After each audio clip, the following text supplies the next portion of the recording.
காலில் வந்து கொஞ்சம் நல்ல வீக் ஆகி நடக்க முடியாமல் ஒரு பாக்டீரியல் இன்ஃபெக்ஷன் அப்படின்னு சொல்லி அட்மிட் பண்ணாங்க. அப்போது வந்து கொடுத்த ஒரு மெடிசன் வந்து இது கொஞ்சம் அலர்ஜி ஆகி அன்கான்சியஸ் ஆகி அதுக்கப்புறம் கொஞ்சம் வென்டிலேட்டர் சப்போர்ட்டில். எஸ், அஃப்கோர்ஸ் எல்லாத்தோட லைஃப்லேயும் ஒரு ஹெல்த்துக்கு வந்து ஒன்று ஏதாவது ஒன்று ஆகும்போது ஒரு செட்பேக் அப்படிங்கிறது இருக்க தான் செய்யும். அந்த இயற்கையை நம்ம புரிஞ்சுட்டு அதுக்கப்புறம் அதுலேருந்து எப்படி நம்ம மீண்டு வர்றது அப்படிங்கிறது. என்னோட குழந்தைங்க குடும்பம் ரொம்ப அதிர்ச்சி ஆயிட்டாங்க. எல்லா தலைவர்களுமே வந்து உங்களுக்காக பிரார்த்தனை பண்ணியிருக்காங்க, எல்லா மக்களும் உங்களுக்காக பிரார்த்தனை பண்ணியிருக்காங்கன்னா எவ்வளோ அந்த அளவுக்கு நல்ல விஷயங்கள் எங்கள் மக்களுக்கு. இல்லை, உண்மைதாம்மா. ஏன்னா இந்த குழந்தைங்களுக்கு வந்து பால் கொடுத்துட்ருக்கோம் தெற்கு தொகுதியில். அந்த குழந்தைங்களோட அம்மாங்கெல்லாம் பால் குடம் எடுத்துகிட்டு போயிட்டு கோயிலில் சாமி கும்பிட்டு எனக்காக வந்து பிரார்த்தனை பண்ணியிருக்காங்க. என் தொகுதியில் 30 புது அங்கன்வாடிகளை நான் கட்டியிருக்கிறேன். அதாவது இனிமேல் வந்து வரக்கூடிய எம்எல்ஏ அந்த தொகுதியில் புது அங்கன்வாடி கட்டவே வேண்டாம், அந்த அளவுக்கு கம்ப்ளீட்டாக எல்லாத்தையும் ரீவேம்ப் பண்ணி எல்லா இடத்துலையும் புது அங்கன்வாடி வந்து பண்ணி கொடுத்துருக்கோம். ஸோ அதே மாதிரி சிட்டியாக இருந்தால் கூட குடி தண்ணீர் பிரச்சனை வந்து தெற்கில் ரொம்ப ஜாஸ்தியாக இருந்தது. அதை வேல்யூ ஆட் பண்ணி அதை பண்ணணும் அப்படின்னு சொல்லி ஒரு 16 இடத்துல வாட்டர் ஏடிஎம் போட்டோம். ஸோ 1000 ஃபேமிலிஸ் ஒரு வாட்டர் ஏடிஎம்ல பலன் பெற முடியும். ஒரு கார்டு கொடுத்தேன் அவங்களுக்கு. அந்த கார்டு கொண்டு போய் இன்சர்ட் பண்ண 20 லிட்டர் ஃப்ரீ ஆரோ வாட்டர். அதே மாதிரி அப்பா இல்லாத பெண் குழந்தைங்களை வந்து அவங்கள அடாப்ட் பண்ணி மோடிஸ் டாட்டர் அப்படின்னு அவங்களுக்கு வருஷத்துக்கு 10,000 ரூபாய் 5 இயர்ஸ் கன்யூ பண்ணி அவங்களோட எஜுகேஷன் சப்போர்ட். ஆமாம், இந்த மாதிரி 11 ப்ராஜெக்ட் வந்து தெற்கு தொகுதியில் பண்ணிட்டு இருக்கோம். அது ரொம்ப மக்கள்கிட்ட ஆதரவுகள் நிறைய நல்லாவே இருக்குதுமா, நல்லா இருந்தது ஆதரவு. கோயம்புத்தூர்ல வந்து என்டிஏ கூட்டணி ரொம்ப ஸ்ட்ராங்கா இருக்கு. இந்த என்டிஏ கூட்டணி ஸ்ட்ராங்கா இருக்கும்போது டிஎம்கே ஜெயிக்கிறதுக்கு வாய்ப்பு இருக்கா இல்லையா? போன முறையே வந்து 10க்கு 10 என்டிஏ கூட்டணி தான் ஜெயிச்சது. இந்த முறை இந்த ஆள்கின்ற அரசாங்கத்துக்கு மேல மக்கள் கடுமையான அதிருப்தி கோபத்துல இருக்காங்க. பெண்கள் பாதுகாப்பு முழுசா சமரசம் பண்ணப்பட்டிருக்கு. போதைப் பொருள் இன்னைக்கு எல்லா இடங்கள்லையும் நிறைஞ்சிருக்கு. இது வந்து மக்களுக்கு இன்னைக்கு வந்து ஒரு பெரிய கன்சர்னை உருவாக்கி இருக்குது. அதனால இந்த முறையும் 10க்கு 10 என்டிஏ தான்.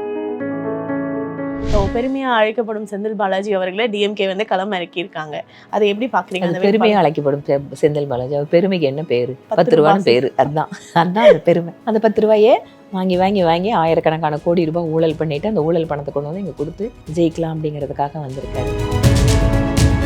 புது பிளேயர்ஸ் உள்ள களம் இறங்கி இருக்காங்களே, நிச்சயமா நாங்க வந்து இவங்களும் இல்லைங்கிற மாதிரி 2 பெரிய கட்சிக்கு மாற்றா நாங்க வர்றோம் அப்படின்னு சொல்லி அந்த மாற்றத்தை நோக்கி ஏன் திரு கமல்ஹாசனே அவர்கள் டிவி உடைச்சிட்டு அப்படிதான் டார்ச் லைட் பிடிச்சிட்டு வந்தாரு.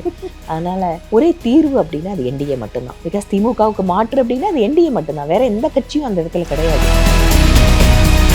முதல் 100 நாட்கள்ல நான் இதை பண்ணியே ஆகணும் அப்படின்னா உங்க வடக்கு தொகுதிக்கு என்னென்ன பண்ணுவீங்க? வடக்கு தொகுதியில நீங்க நிச்சயமா எங்களோட அரசாங்கம் அமைஞ்சு 100 நாட்கள்ல என்னென்னவெல்லாம் அரசாங்கம் சொல்லுதோ அத்தனை வந்து நிறைவேற்றதுல முதல் ஆளா இருப்பேன் அப்படிங்கிற வாக்குறுதி நான்.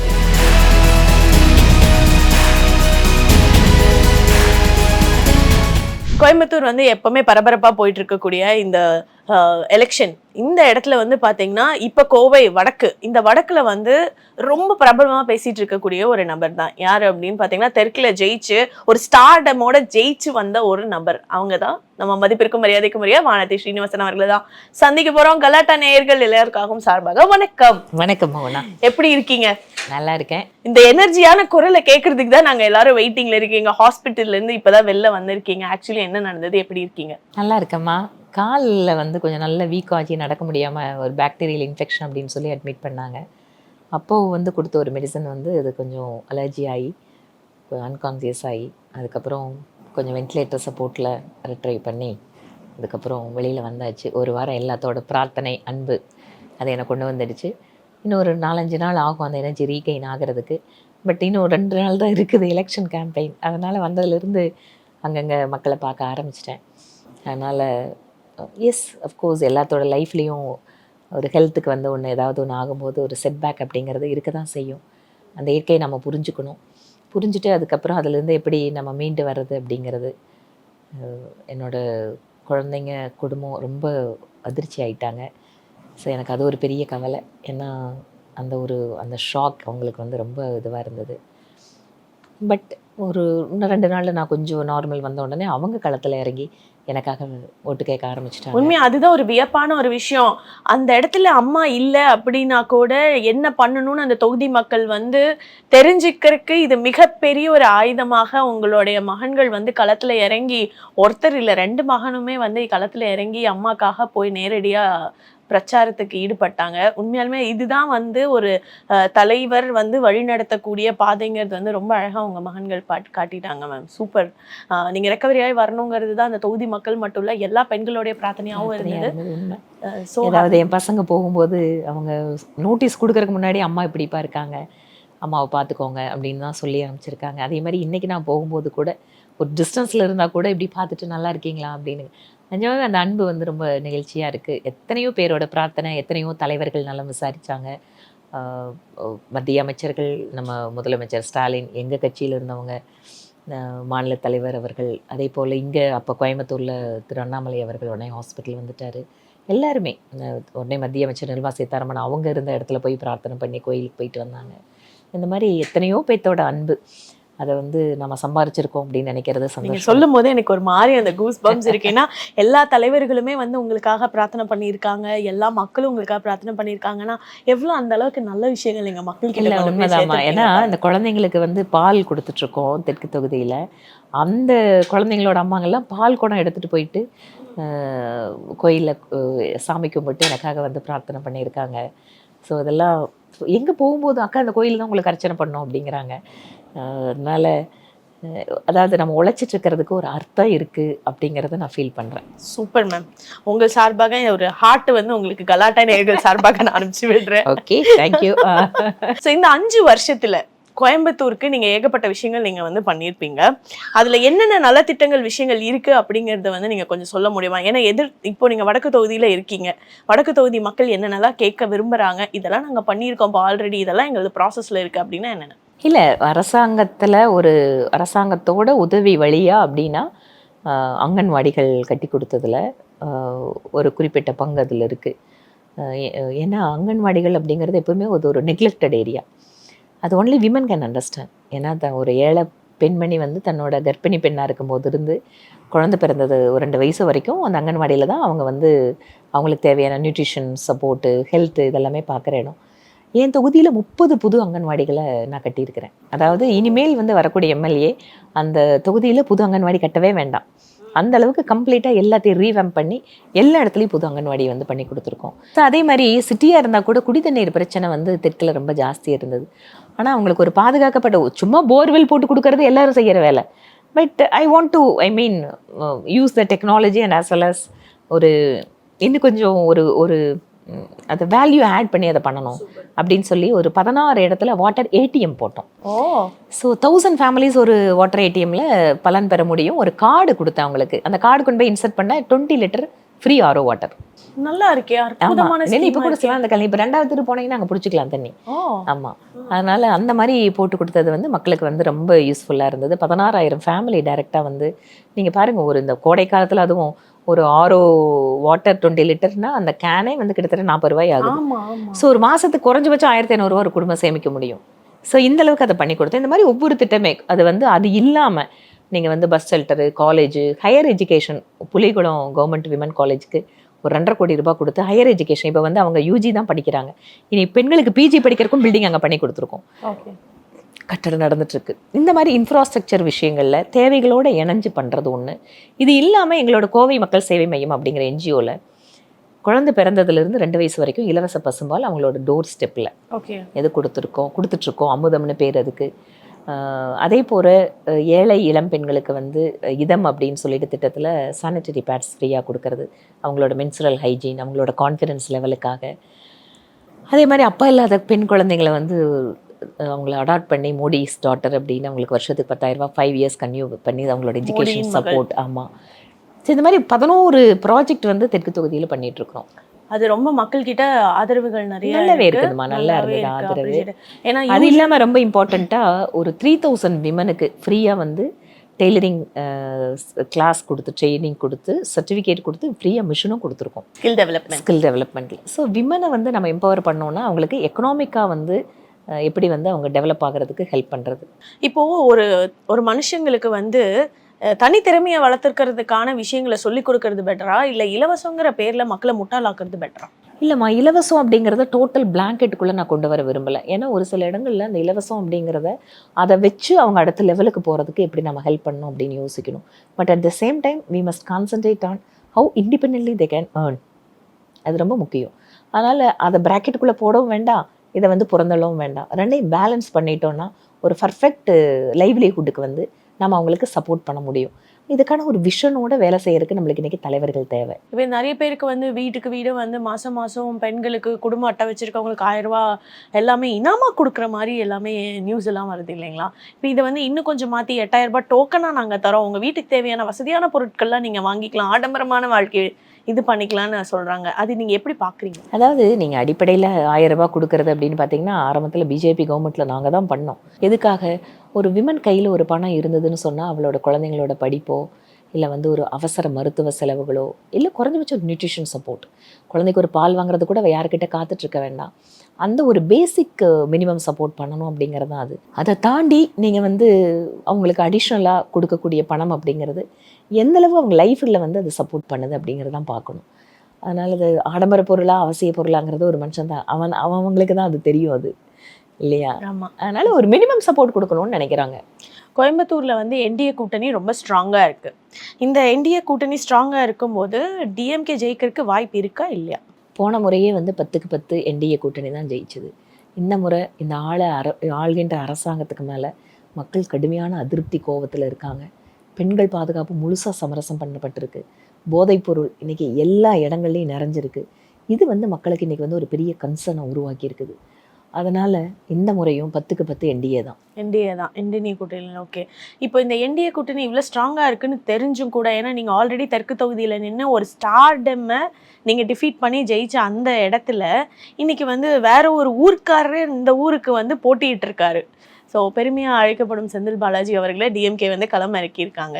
அதை எப்படி பார்க்குறீங்க? அது பெருமையாக அழைக்கப்படும் செந்தில் பாலாஜி, அவர் பெருமைக்கு என்ன பேர்? 10 ரூபான்னு பேர். அதுதான் அந்த பெருமை. அந்த 10 ரூபாயே வாங்கி வாங்கி வாங்கி ஆயிரக்கணக்கான கோடி ரூபாய் ஊழல் பண்ணிவிட்டு அந்த ஊழல் பணத்தை கொண்டு வந்து இங்கே கொடுத்து ஜெயிக்கலாம் அப்படிங்கிறதுக்காக வந்திருக்காரு. பட் தெற்கு தொகுதி மக்களும் சரி, கோவை மக்களும் சரி, எப்போதும் சரியான நபரை தேர்ந்தெடுத்திருக்காங்க. அதனால தான் கடந்த முறை வந்து ஒரு சினிமா பிரபலத்தை கூட அவங்க வந்து ஒத்துக்கல. அதனால் இந்த முறையும் அவர்களுக்கு சேவை செய்கின்ற, அவர்களோடு வாழ்ந்து கொண்டிருக்கின்ற அம்மன் அர்ஜுன் அவர்களுக்கு தான் அந்த இடத்துல வாய்ப்பு இருக்குது. புது பிளேயர்ஸ் உள்ள களம் இறங்கியிருக்காங்களே, நிச்சயமா நாங்கள் வந்து இவங்களும் இல்லைங்கிற மாதிரி அந்த பிளேயர்ஸ் எப்பவுமே இருந்துட்டு இருந்திருக்காங்க. நீங்கள் வந்து கேப்டன் விஜயகாந்த் அவர்களோட காலத்திலிருந்து 2 பெரிய கட்சிக்கு மாற்றாக நாங்கள் வரோம் அப்படின்னு சொல்லி அந்த மாற்றத்தை நோக்கி, ஏன் திரு கமல்ஹாசனே அவர்கள் டிவி உடைச்சிட்டு அப்படி தான் டார்ச் லைட் பிடிச்சிட்டு வந்தார். அதனால் புது கட்சிகள் வரும்போது மக்களுக்கு ஒரு ஈர்ப்பு, அதுவும் சினிமா பேக்ரவுண்ட் இருக்கும்போது நேச்சுரலாகவே அந்த ஈர்ப்பு இருக்கும். அது வந்து எந்த அளவுக்கு ஓட்டாக மாறுது அப்படிங்கிறத நம்ம எலெக்ஷன் முடிஞ்சு தான் பார்க்கணும். ஆனால் அது இல்லாமல் இன்றைக்கு மாற்றம் வேணும் அப்படின்னு உண்மையாக விருப்பம் இருக்கிறவங்களுக்கு ஒரே தீர்வு அப்படின்னா அது என்டிஏ மட்டும்தான். பிகாஸ் திமுகவுக்கு மாற்று அப்படின்னா அது என்டிஏ மட்டும்தான், வேற எந்த கட்சியும் அந்த இடத்துல கிடையாது. இந்த யதார்த்தத்தை புரிஞ்சுட்டு அவங்களோட வாக்குகளை அதை வந்து சரியாக போடணும் அப்படிங்கிறதா எங்களோட பிரச்சாரமாக இருக்குது. 33% இடஒதுக்கீடு பெண்களுக்கு கொடுத்து முறைப்படி ஒரு விஷயத்தை அமல் பண்ணணும்னு நினைக்கிற இடத்துல நாங்கள் கருப்பு சட்டை போட்டு கொடி ஏற்றி அதை வந்து நாங்கள் நடத்த விட மாட்டோம் அப்படின்னு நினைக்கிறாங்க. இந்த அமல்படுத்துறதுக்காக எத்தனை பெண்கள் எத்தனை ஆண்டுகளாக போராட்டம் பண்ணியிருப்பாங்க. அது வந்து கை கெட்டினது வாய் கெட்டலையே அப்படின்னு சொல்கிற லெவலில் அந்த இடத்துல வந்து பிரேக் டவுன் ஆயிடுச்சு. பெண்மணியாக நீங்கள் வந்து பிஜேபியில் மகளிர் அணி பிரசிடெண்ட்டாக இருக்கீங்க, இதை நீங்கள் எப்படி பார்க்குறீங்க? இல்லை, ரொம்ப வேதனைக்குரிய விஷயம் தான் நேற்று நடந்தது. நான் தேசிய மகளிர் அணி தலைவராக இருக்கும்போது தான் 33% இடஒதுக்கீட்டுக்கான மசோதா பாராளுமன்றத்தில் நிறைவேற்றப்பட்டு அது ஒரு சட்டமாக்கப்பட்டது. ஆனால் அதில் அந்த மசோதா கூடவே மறுவரையறைக்கு பின்பு அப்படிங்கிற ஒரு வார்த்தை ஆட் ஆகிருக்கு. அது எல்லாத்துக்கும் தெரியும், இது ஏதோ புதுசு இல்லை. அப்படி இருக்கும்போது இப்போ வந்து அந்த மறுவரையறைக்கான மக்கள் தொகை கணக்கெடுப்பு காலதாமதம் ஆகும், 10 வருஷம் வெயிட் பண்ணணும். என்னோட பெண்கள் எதுக்கு 10 வருஷம் வெயிட் பண்ணணும்னா மோடிஜி அவர்கள் இந்த சட்டத்தை கொண்டு வராரு. ஆனால் அதை வேண்டுமென்றே ஒரு உள்நோக்கத்தோடு இந்த சட்டத்தை நிறைவேற்றக்கூடாதுங்கிறதுக்காக திமுக ஒரு பெரிய ட்ராமாவை பண்ணி, அதுவும் மறுவரையறையில் நம்ம 20 தொகுதி அதிகமாக கிடைக்கிற சூழலை கூட கெடுத்து இன்றைக்கி வந்து அவங்க அதை வெற்றி கொண்டாட்டமாக மாற்றுறாங்கன்னா எந்த அளவுக்கு பெண்களுக்கு இவங்க எதிரானவங்க.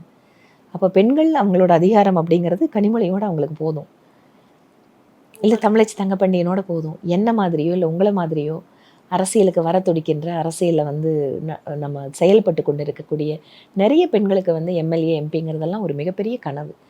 அதை அப்படியே முடக்கி செதைச்சு போட்டிருக்குது திமுகவும் காங்கிரஸும். தகுந்த பதிலடியை பெண்கள் நிச்சயம் அவர்களுக்கு கொடுப்பார்கள். நிறைய இப்போ வந்து மேம்பாலங்கள் நடந்துட்டு இருக்கு, நிறைய இடங்கள்ல வந்து செம்மொழி பூங்கா ஒதுக்கி பண்ணிட்டு இருக்காங்க. சென்ட்ரல் கவர்மெண்ட் கிட்ட இருந்து இந்த ஃபண்டு கொடுத்தா மட்டும்தான் நாங்க வந்து ஸ்டேட்டுக்கு இது பண்ண முடியும்னு வந்து ஆளும் கட்சி ஆணித்தரமா சொல்லிட்டு இருக்காங்க. ஆனா அப்படி அமல்படுத்தப்பட்ட நிறைய விஷயங்கள் அரைகுறையாக பாதியிலே விட்ட மாதிரி இருக்கு. கோயம்புத்தூர்ல ஜிடி நாயுடு மேம்பாலம் அப்படிங்கிறது வந்து ஏடிஎம்கே பீரியட்ல ஆரம்பிச்ச ஒன்று, இவர் வந்து ஆட்சிக்கு வந்தோடனே பேர் வச்சு இன்னைக்கு நாங்க தான் அதை பண்ணோம் அப்படின்னு சொல்றாங்க. இது மக்களுக்கு கண் துடைப்பு விஷயமாக இருக்கு. கோயம்புத்தூர் மக்களுக்கு இது நல்லாவே தெரியும். இது நீங்க கோயம்புத்தூர்ல இருக்கக்கூடிய ஒரு சாதாரண ஓட்டு போடக்கூடிய பெண்மணியாக இருந்து நீங்க அதை எப்படி பாக்குறீங்க? இல்லைங்க, நிறைய திட்டங்கள் மேம்பாலங்களாகட்டும் அல்லது வந்து ஒரு ஸ்மார்ட் சிட்டி திட்டங்களாகட்டும், இது எல்லாமே வந்து அதிமுக கட்சியில் ஐ மீன் அவங்களோட ஆட்சியில் கொண்டு வரப்பட்ட திட்டங்கள். இவங்க வந்து ஸ்டிக்கர் ஒட்டியிருக்காங்கங்கிறது எல்லாத்துக்கும் தெரியும். அது ரெண்டாவது, கோவை 10க்கு 10 என்டிஏக்கு போனதுனால அந்த இருக்கக்கூடிய எரிச்சல் ஒவ்வொரு விஷயத்துலையும் அது எதிரொலிக்கும். குப்பை எடுக்க மாட்டாங்க, ரோடு ஒழுங்காக போட்டதில்லை, ரோடுக்காக 4 வருஷம் அசெம்பிளியில் பேசினேன், வெறும் 200 கோடி ரூபா கொடுத்தாங்க. அந்த 200 கோடி ரூபாயில் எந்த ரோடு போட்டாங்கன்னு இன்றைக்கும் தெரியல. வடக்கு தொகுதிக்கு போனால் வண்டியே போக முடியாத அளவுக்கு படுமோசமாக இருக்குது. எல்லா இடத்துலையும் குப்பைங்க. கார்ப்பரேஷன் முற்றிலுமாக செயலிழந்து போயிருக்கு. கார்ப்பரேஷனில் 2 மேயர் வந்திருக்காங்க. முதல்ல ஒரு மேயர் வந்தாங்க, என்ன காரணத்தால் அவங்க போனாங்க தெரியாது. இப்போ ஒரு மேயர் வந்திருக்காங்க. எங்காவது வந்து தூய்மை இருக்கா? ஒரு காலத்தில் தூய்மையான நகரம் அப்படின்னு நம்ம பேர் எடுத்தோம், அதுவும் இல்லை. பாதுகாப்பான ரேங்கிங்கில் இருந்தோம், எல்லாத்தையும் ஒழிச்சு கட்டுனாங்க. அவங்களுக்கு தேவை இப்போ வந்து திமுகவுக்கு வசூல் வசூல் வசூல், இது மட்டும்தான் தேவை. கோயம்புத்தூரை நல்லா சுரண்டி சாப்பிட்டுட்டு அவங்களுக்கு இருக்கிற மக்களுக்கு எந்த வசதியும் செஞ்சு கொடுக்காம இருக்கிறது தான் உண்மையான திமுகவோட முகம். இது கோயம்புத்தூர் மக்களுக்கு நல்லாவே தெரியும். பெண்கள் பாதுகாப்புக்காக வந்து நீங்கள் நிறைய மகிழாவில் வந்து நிறைய பண்ணிட்டு இருக்கீங்க, நிறைய விஷயங்கள் கொண்டு வந்திருக்கீங்க. நீங்கள் இப்போ வடக்கு தொகுதியில் நிற்கிறீங்க. வடக்கு தொகுதியில் போய் அணுகும்போது அங்கே இருக்க மக்கள் அடிப்படையாக விஷயங்கள் என்னென்னலாம் இல்லை, இதெல்லாம் எங்களுக்கு வேணும்னு கேட்குறாங்க அப்படின்னா அதெல்லாம் என்னவா இருக்குது? சிவிக் இஷ்யூஸ் தான் மெயினாக கேட்குறாங்க. அவங்களோட மெயின் கன்சர்னே பார்த்தீங்கன்னா பேசிக்காக இருக்கக்கூடிய விஷயங்கள் தான், எல்லாமே கார்ப்பரேஷன் ரிலேட்டட். ஸோ இது ஒன்று. ரெண்டாவது, அங்கே நிறைய ஸ்மால் அண்ட் மைக்ரோ யூனிட் ஜாஸ்தி, அவங்களுக்கு நிறைய சப்போர்ட் தேவைப்படுது. அது எல்லாமே எங்களோட சென்ட்ரல் கவர்மெண்ட்டோட என்னென்ன ஸ்கீம் இருக்கோ அதில் வந்து அவங்கள கனெக்ட் பண்ணுறதுக்கான மெக்கானிசம் எங்ககிட்ட இருக்குது. எங்களால் அதை பண்ணவும் முடியும். அதனால் அவங்களுக்கு ஒரு பெரிய ஒரு சப்போர்ட் சிஸ்டமாக நான் அங்கே இருப்பேன் அப்படிங்கிறத அவங்களுக்கு நான் வாக்குறுதி கொடுத்துருக்கேன். 100 நாட்கள் நீங்கள் ஜெயிச்சு வந்ததுக்கப்புறம் இந்த 100 நாட்களில் முதல் 100 நாட்களில் நான் இதை பண்ணியே ஆகணும் அப்படின்னா உங்கள் வடக்கு தொகுதிக்கு என்னென்ன பண்ணுவீங்க? வடக்கு தொகுதியில் நீங்கள் நிச்சயமாக எங்களோட அரசாங்கம் அமைஞ்சு 100 நாட்களில் என்னென்னவெல்லாம் அரசாங்கம் சொல்லுதோ அத்தனை வந்து நிறைவேற்றத்தில் முதல் ஆளாக இருப்பேன் அப்படிங்கிற வாக்குறுதி நான் சொல்லுவேன். நிறைய இன்னைக்கு உலகமே டிஜிட்டலைஸ் ஆயிடுச்சு. டிஜிட்டல் பேடிஎம்ஸ், டிஜிட்டலில் தான் எல்லாமே பண பரிவர்த்தனைகள்லேருந்து எல்லாமே டிஜிட்டலில் பண்ணுறோம். இப்போ வடக்கு தொகுதியில் ஒரு புதிய விஷயங்கள் வானதி மேம் வந்து அங்கே ஜெயிச்சதுக்கப்புறம் இந்த விஷயத்த நான் டிஜிட்டலி ஐடென்டிட்டியாக இது பேசும் பொருளாக இருக்கும் அப்படின்னா ஏதாவது விஷயம் யோசிச்சு வச்சுருக்கீங்களா? டிஜிட்டல் அப்படிங்கிறத நாங்கள் வாட்டர் ஏடிஎம்மே டிஜிட்டல் தானம்மா. நீங்கள் வந்து ஒரு கார்டு வச்சுக்கலாம், நீங்கள் அந்த கார்டை இன்சர்ட் பண்ணிங்கன்னா உங்களுக்கு வந்து ஆரோ வாட்டர் 24 ஹவர்ஸ்க்கு அப்புறம் தான் அந்த கார்டை யூஸ் பண்ண முடியும். இதுவே டிஜிட்டல் தானே. ஆமாம். அது மாதிரி எல்லா இடத்துலையுமே நாங்கள் வந்து இன்னொன்று கூட கொடுக்குறோம், வி கார்டு அப்படின்னு சொல்லிட்டு. அந்த கார்டு அவங்க யூஸ் பண்ணாங்கன்னு சொன்னால் அது எலெக்ஷன் நாள் நாங்கள் கொஞ்சம் தள்ளி வச்சோம். பட்டு ஒரு சில குறிப்பிட்ட கடைகளில் வந்து அது வந்து அவங்களுக்கான ஒரு கன்செஷன் கொடுக்குற ஒரு திட்டம். அது குறிப்பாக மருந்து கடைகள், இந்த மாதிரி ஒரு பேசிக்கான ஒரு ஹியூமன் லைஃபுக்கு தேவைப்படக்கூடிய விஷயங்கள் நிறைய பண்ணுறோம். ஸோ ரெண்டாவது, எங்களோட ஆஃபீஸே கம்ப்ளீட்டாக டிஜிட்டல். பிகாஸ் இந்தியாவிலேயே ISO 9000 வாங்கின ஒரே எம்எல்ஏ ஆஃபீஸ் என்னோட ஆஃபீஸ் தான். Oh, super ma'am. Yes, super. So இதெல்லாம் நான் ஒரு ப்ரொஃபஷனலிசத்தோட ஒரு பாலிடிக்ஸ் எப்படி அணுகிறதுங்கிறதுக்காக நான் உதாரணமாக மாற்றிட்டு இருந்தேன். Very nice, good to know. Okay, அது மட்டும் இல்லை, கார்பன் நியூட்ரலாக என்னோட ஆஃபீஸை நான் கன்வெர்ட் பண்ணிட்டு இருக்கேன். ஸோ க்ரீன் கவருக்காக ஒர்க் பண்ணிட்டு இருக்கேன். It is not only MLA அப்படின்னா வெறுமனே சிவிக் இஷ்யூஸ் பார்ப்பாங்க, இல்லை ரேஷன் கடை, இதெல்லாம் தாண்டி ஒரு புதுவிதமான ஒரு விஷனோட இந்த மக்களுக்கு என்ன பண்ணுறதுங்கிறதுக்கு எனக்கு ஒரு 5 இயர்ஸ் எக்ஸ்பீரியன்ஸ் இருக்குது. அது நிச்சயமாகவே வடக்கு தொகுதி மக்களுக்கு கை கொடுக்கும். பெரிய விஷயம். நிறைய மக்கள் வந்து இன்னைக்கு வந்து டிராஃபிக் இருக்குது, மேம்பாலங்கள் பெருசாக இருக்குது அப்படின்னா கூட வந்து ஈஸி டு ஆக்சஸாக வந்து இல்லை அப்படிங்கிற மாதிரியான ஒரு விஷயம் இருக்குது. குறிப்பாக நீங்கள் நிற்கக்கூடிய அந்த வடக்கு தொகுதியில் வந்து டிராஃபிக் ப்ராப்ளம் வந்து பெருசாக பேசப்படுறாங்க. அந்த இடங்களில் ஏதாவது பிரிட்ஜ் ப்ராப்ளம்ஸ் இல்லை, நான் என்ன சொல்கிறேன், பொதுவாக வந்து டிராஃபிக் இஷ்யூஸுக்கு வந்து நான் தீர்வு கொடுப்பேன் அப்படின்னு சொல்ல விரும்பலை. இன்ஃபேக்ட் அந்த வடக்கு தொகுதியை கம்ப்ளீட்டாக மேப்பிங் பண்ணிவிட்டு தேவைப்பட்டதுன்னு IIT மெட்ராஸோட ஹெல்ப் எடுத்துகிட்டு அங்கே இருக்கிற எக்ஸ்பர்ட்டுகளை வச்சு அதனோட டீகன்ஜெஷனுக்கு எப்படி பண்ணணுங்கிறத என்னால் பண்ண முடியும். எவ்வளோ ஒரு தொலைநோக்கு பார்வையோட பேசக்கூடிய ஒரு அரசியல்வாதி, நம்மளோட எக்ஸ்பீரியன்ஸ் எல்லாத்தையும் உங்களுக்காக கொண்டு வந்து சேர்க்கறதுக்கு வந்து ரெடியாக இருக்கீங்க. We are super happy to have you on this particular கோயம்புத்தூரோட கான்ஸ்டிடியூன்சியில் நீங்கள் நிற்கிறதுல வந்து எங்களுக்கு ரொம்ப ரொம்ப ரொம்ப பெருமையாக இருக்குது. கண்டிப்பாக பெண்கள் நான் இன்னொரு வாக்குறுதி நான் கொடுக்குறேன். பெண்களுக்கு வந்து எப்பவுமே இந்த பாலியல் ரீதியான விஷயங்கள் அப்படின்னா அவங்களுக்கு வந்து ஒரு தயக்கம் இருக்குது. நீதி கிடைக்கிறதுல ஒரு ஒரு ஒரு பெரிய ஒரு ஸ்ட்ராங் டோர் இருக்குது. அது அவங்களால வந்து தட்ட முடியாத அளவுக்கு இருக்குது. இதுக்காக நான் வந்து தனியாக அரண் அப்படின்னு ஒரு ப்ராஜெக்ட் பண்ணிகிட்டு இருக்கேன். அதை ஒவ்வொரு வீட்டோட பெண்களுக்கும் கொடுக்கணும்னு நினைக்கிறேன். ஸோ அதில் வந்து சட்ட பாதுகாப்பு இருக்கும், சைக்காலஜிக்கல் கவுன்சிலிங் இருக்கும், ப்ளஸ் வந்து எப்படி வந்து அந்த ஒர்க் பண்ணுற இடத்துல இருக்கக்கூடிய இன்டர்னல் கம்ப்ளைண்ட் கமிட்டி அவங்க எஃபெக்டிவாக யூஸ் பண்ணோங்கிற மெக்கானிசம் இருக்குது. ஸோ ஒரு கம்ப்ளீட் ஒரு அவேர்னஸ் அண்ட் ஹெல்பிங் பேக்கேஜ் இதை வந்து ஒவ்வொரு வடக்கு தொகுதி பெண்களுக்கும் நான் கொடுக்கணும்னு நினைக்கிறேன். So that no one would feel எனக்கு இது நடந்திருக்கு, இதை வந்து நம்மளுக்கு வந்து சொல்கிறதுக்கோ இல்லை இதில் நம்மளுக்கு ஒரு ஜஸ்டிஸ் வாங்கி கொடுக்குறக்கு அக்கா இருக்காங்க அப்படிங்கிற அந்த உணர்வை நான் கொண்டு வரணும்னு நினைக்கிறேன். நிறைய தமிழ்நாட்டில் அரசு பள்ளிகள் எல்லாம் இழுத்து மூடிட்டு இருக்கக்கூடிய ஒரு நிலைமை இருக்குது. ஆனால் இப்போது கோயம்புத்தூரில் அரசு பள்ளிகளுக்கு எந்த அளவுக்கு இம்பார்ட்டன்ஸ் இருக்கும் இனிமேல்? அரசு பள்ளிங்கன்னா நான் நினைக்கிறேன் என்னோட தொகுதி முழுக்க முழுக்க கார்ப்பரேஷனோட ஸ்கூல்ஸ் தான். ஸோ கார்ப்பரேஷன் ஸ்கூல்ஸில் ஏற்கனவே வந்து டீச்சர்ஸ் கிடையாது. அவங்களுக்கு வந்து ஈவன் டாய்லெட்ஸ் எல்லாமே தெற்கு தொகுதியிலோட நான் டாய்லெட்ஸ் எல்லாம் பண்ணி கொடுத்துட்டு இருந்தேன் இது வரைக்கும். ஓகே. ஸோ அதனால் வடக்கு தொகுதியில் பேசிக் இன்ஃப்ராஸ்ட்ரக்சரில் எந்தெந்த ஸ்கூலுக்கு என்ன வேணுமோ அதை பண்ண முடியும். பட் அதுக்கு மேலே த்ரூ ஸ்டேட் கவர்மெண்ட்டு தான் எஜுகேஷன் சிஸ்டத்தை ஸ்ட்ரென்தன் பண்ணணும். அது வந்து அது எங்களோட என்டிஏ கவர்மெண்ட்டாக இருந்ததுன்னு சொன்னால் கம்ப்ளீட்டாக 100% பேக்கேஜாக இருக்கும். செவிலியர்கள் போராட்டம், மக்கள் தூய்மை பணியாளர்கள் போராட்டம், யார் போராடலமா? ஸ்டாலின் கவர்மெண்ட்ல யாராவது ஒரு செக்ஷன் போராடலைன்னு அப்படின்னு சொல்லி பாருங்க. லாஸ்ட் 6 months கம்ப்ளீட் தமிழ்நாடு போர்க்களம். காலேஜ் இது கௌரவ விரிவுரையாளர்கள், கவர்மெண்ட் ஸ்டாஃப்ஸு, டீச்சர்ஸு, நர்சஸ்ஸு, தூய்மை பணியாளர்கள் யார் போராடாமல் இருந்தாங்க? அவங்கள எப்படி இந்த கவர்மெண்ட் ட்ரீட் பண்ணுச்சு? நீங்கள் என்ன வாக்குறுதி கொடுத்தீங்க, என்ன பண்ணீங்க? அதே மாதிரி ஒரு வாக்குறுதியோட தான் இப்போ வந்துட்டு இருக்காங்க. நல்லா கலராக டோக்கன் அடிச்சு கொடுத்துட்ருக்காங்க. இப்படியெல்லாம் மக்களை ஏமாற்றலாமான்னு. இந்த மாதிரி மக்களை ஏமாறக்கூடாது.